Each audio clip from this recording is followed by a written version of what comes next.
Tracker Marty Logan out early this morning following severe weather moving through our state. He found a downed power pole in Major County. So he was parked. You're looking at his dash cam and look what's coming towards him.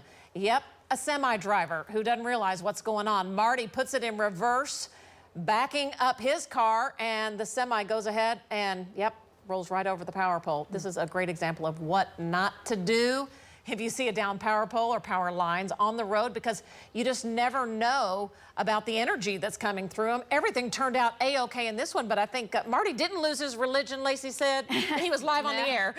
We're thinking maybe the semi-truck driver never even saw the power pole, Lace. Oh, I hope not. But he also didn't see Marty Logan with his big flashers on. Marty's truck was lit up like a Christmas tree. Trying to alert folks. Marty pulled over, stopped, risking his life, just to let folks know. He called 911 to try to get folks and crews there to shut down the highway. That's Highway 281 south of Bouse Junction. And yeah, the semi-truck driver unfortunately did not see Marty or the pole or the line and could have plowed into Marty, but Marty backed up. So everyone's safe. The cattle, if he had any in his cattle hauler, also okay. The semi-truck driver just went on about his day. So that was one of the wild scenes, guys, and we did have wind damage. Still a lot of folks without power right now up in northwestern Oklahoma, also across the metro, and this is a live look from Jim Gardner. Jim Gardner's up in Bob Mills Sky News 9 over damage south of Tuttle. Jim, it's a very localized area, but that's some pretty hefty damage, unfortunately, for folks. What are you seeing? Well, that's right, Lacey. We're just a mile directly south of the town of Tuttle. This is Fox Lane and Cimarron Road. You're looking at that intersection. And this wind came through here and took out that mobile home right there. Basically took it off its foundation, rolled it over that car. At first we thought that car rolled, but basically the mobile home rolled into the car, flattened the car, and then the debris went on southeast. Took down also a roof off a building here to the left, took that roof off. It also took down double pole power lines that the power crew are working on right now to get back up. So Cimarron Road and Fox Lane are closed east and west, north and south. And the debris field goes off to the southeast, Lacey, through this field. And then there's a whole bunch of debris gathered up on the fence line right there. So a really quick, really short burst of high wind right here caused all this damage. Jim Gardner live from Bob Mills Sky News 9. Back to you. Okay, great update there, Jim. On radar, watching this storm as it was coming through, Brandon Pennell was tracking it mile by mile, had rotation that was a little tighter with it earlier before it got south of Tuttle. This may have been when the storm was starting to collapse. I'll show you that on radar just a minute, and some of the RFD winds wrapping around that area of circulation likely did that damage. Winds measured on the mesonet had some pockets just burst of 50 to 60 to 65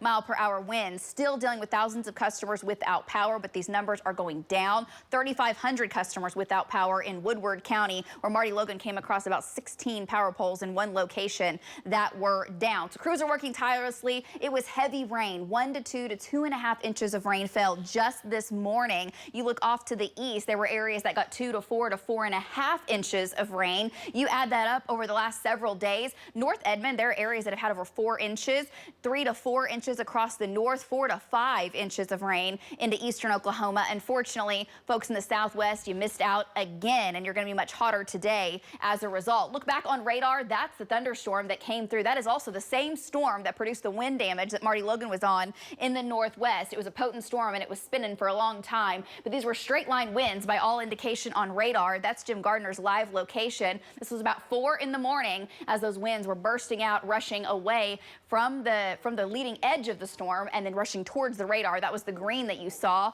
And the red dot coming here right there, did you see it pulse up on shear rate? That's where that storm went intense very quickly. Short little burst right there over Fox Lane. Did you see it west of the Tiger Safari and produce that wind damage? Winds likely in excess of 70, maybe even higher than 80 miles per hour. Just in a very small area. Nothing is severe left this morning. Nothing on Next Gen Live with the exception of some pockets of showers. We also have some intense lightning in a couple of these cells. Lightning's gone up near Billings. Lightning's almost gone in Lincoln County near Chandler and Kearney. And those showers are crossing 377 off to the east. Temps are slowly warming in central Oklahoma. We're already in the 80s in the southwest where we're dry. 70 degrees on a Lucky Star Sky Cam network.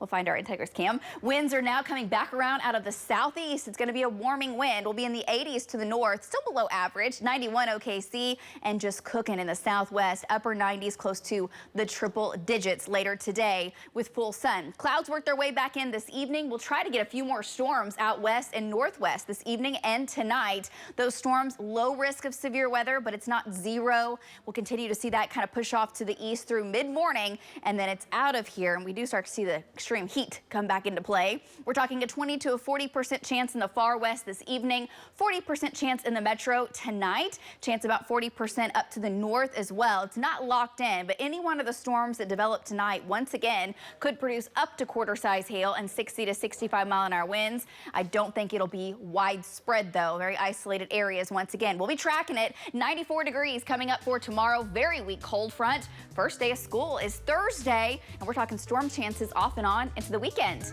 That's your full forecast. We're back right after this.